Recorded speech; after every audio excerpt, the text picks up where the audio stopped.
Harriet, it really does confirm that this has been a catastrophe, doesn't it? Well, I think it's a very, very difficult situation indeed. And obviously it makes sense from the American point of view that they should take stock and consult widely and really think where they go from here. And the suggestions they've made seem very sensible. No doubt the full report is being studied. It only just came out a few hours ago.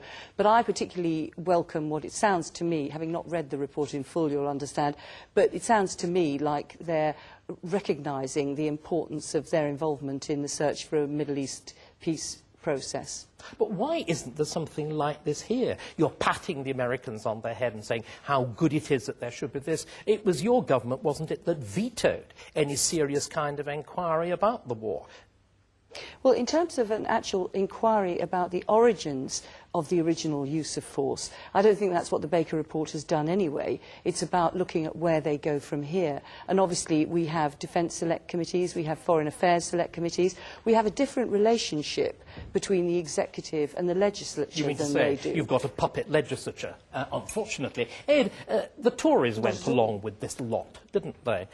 Isn't it time that you joined Blair in issuing the apology which he hasn't made for this catastrophe? Well, I supported the war at the time, and I still, in principle, do support the war. But we did call for an inquiry. We've called for a Franks Committee-style inquiry. Yes, you have a sort of 10% credit for that. Into the conduct of the war, and I think that would be a very good thing. The government told us we couldn't have that inquiry because somehow it was damaging to the morale of the troops. Well, the only two MPs who have fought in Iraq and Afghanistan are Conservative MPs. They both want this inquiry. I think it would be a very good thing, and as you say, I think it would be useful to have that debate.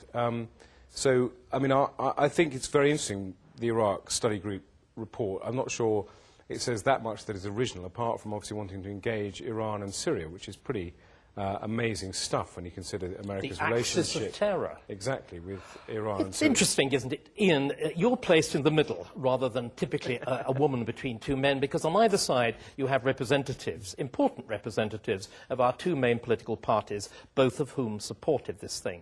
Would you agree that this war not only is a disaster, but was a completely predictable disaster? I think it was, and it's interesting. What mealy-mouthed words from both of them. It was vaguely interesting. We should have a different report. What they said is a humanitarian catastrophe. We know from the figures 650,000 people have already died since Harriet and Ed sit here with their mealy-mouthed words sent our troops into Iraq. We're facing a humanitarian catastrophe. Both the Tory and Labour parties in this country are directly responsible for that. Now Bush is casting around to cooperate with the axis of evil. I've got a three-point solution which will get us out of this much quicker, right, and is far better than the Baker report.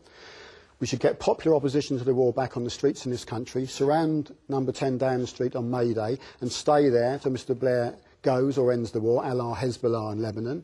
Our troops should come home, not wait to be ordered home by George Bush or Tony Blair, but just decide to get on the plane and come home, because all they are at the moment is sitting ducks and Aunt Sally's out there waiting to be shot at. And these two should be prosecuted as war criminals. That